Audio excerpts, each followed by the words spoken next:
president's talk of 51st statehood, whether it is a joke or not, is unacceptable. It goes without saying there is zero chance of Canada ever being a part of the United States.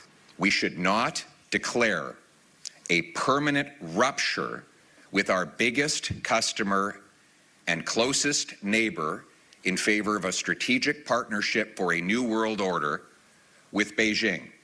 We cannot allow others to control us. We cannot allow President Trump to distract us from the work we need to do here at home. A little taste there of Pierre Poilievre's speech to a downtown Toronto business crowd this afternoon. The focus, Canada-U.S. relations and what to do about Donald Trump.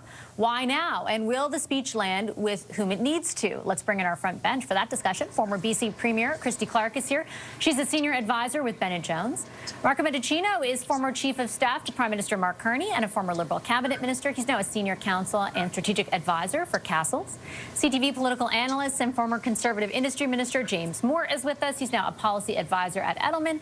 And former federal Conservative cabinet minister and MP Monty Solberg is here. He's the CEO of New West Public Affairs. Hi, everybody. Hi. Good to see you tonight. James, I'll start with you on the question of why now. Politically, what is driving the speech, this type of speech on this content at this moment? Well, I mean, I don't think you can avoid the topic, and it's been kicked around in media, it's been kicked around in Parliament, but to speak to it directly, I think, is entirely appropriate. You know, on your show and other shows, people talk about and the fallout from the disappointment of last year's election campaign. What is Pierre Poilievre going to do? And I think you now see the pieces on the political side methodically of what Pierre Poilievre has done. He has, he recaptured a seat in Parliament. He's now back as leader of the opposition. He was at the party convention, won 87% of the vote, which is more than Stephen Harper got after his disappointment in the 2004 defeat. And he's back up off the mat, and he's now talking about the big macro issue that will dominate, frankly, Canadian politics for probably at least the rest of this year as we go into the CUSMA reconsideration. So he's on topic. He's on point. He's talking about what matters. He has his mandate behind him from his constituency and from the party, and now he's focused back on the big issue. And I think it's entirely appropriate. And he had, I think, a very good day. This was his, I wouldn't say rebuttal, but I think it's his rejoinder to Prime Minister Carney's speech in Davos. And Pierre Poilievre had a very good day. I thought this was a fantastic speech in style and substance, and there was clarity about this. And if I'm really honest about this, Vash, I think if you look at Mark Carney's speech in Davos, I think Pierre Poilievre could have given that speech and agreed with the substance of it, and I think he said so publicly. I think Mark Carney probably could have given Pierre Poilievre's speech today. The question is credibility, and Liberals will say, yeah, credibility. Our guy is more credible. I think Conservatives will say, well, he's been prime minister for a year. Liberals have been in power for over a decade. And by this time next year, if there aren't tangible results, and I think Conservatives are expecting that there won't be tangible results that people will feel, then credibility is the question, and Pierre Poilievre is the answer. And so I think that's where the trajectory of the argument and the debate is going. Strategically, Christy, who do you think the intended audience of the speech is? Well, I think it's his opportunity to do a big reset here. He's been stuck in the mud since losing the election, blowing the biggest lead in any election in my memory for sure, and getting himself into opposition. His MPs are leaving, or a few of them have. There may be more yet to come.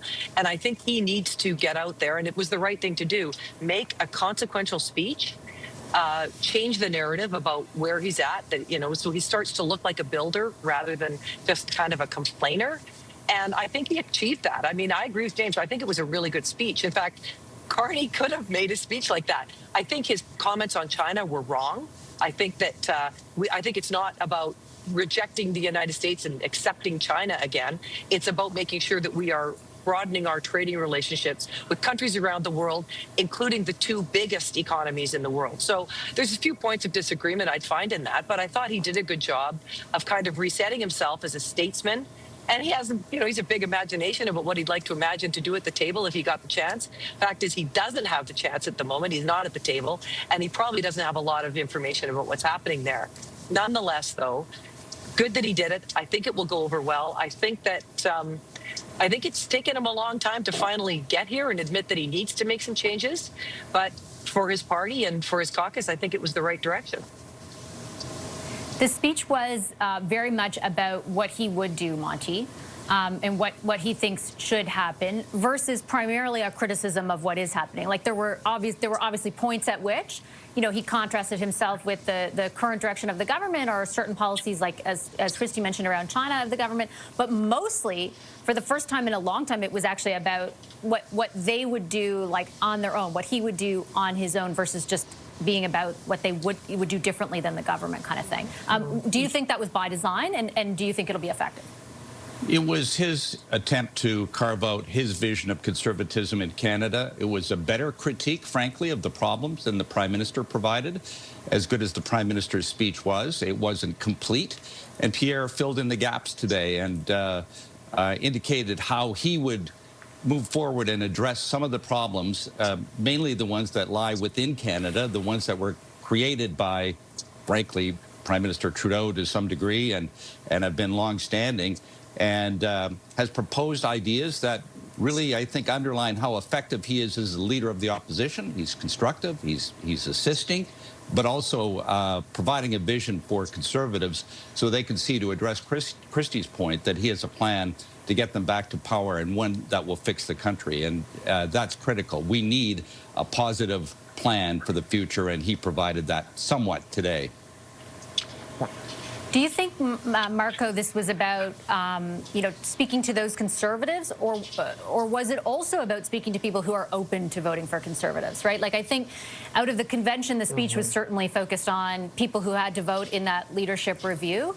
And given the public opinion polling as of late, I think there have been a lot of questions raised about, you know, to what degree will Pierre Poilievre address those who might be open to voting Conservative but not looking in that direction at the moment. Do you think this speech was aimed at them too?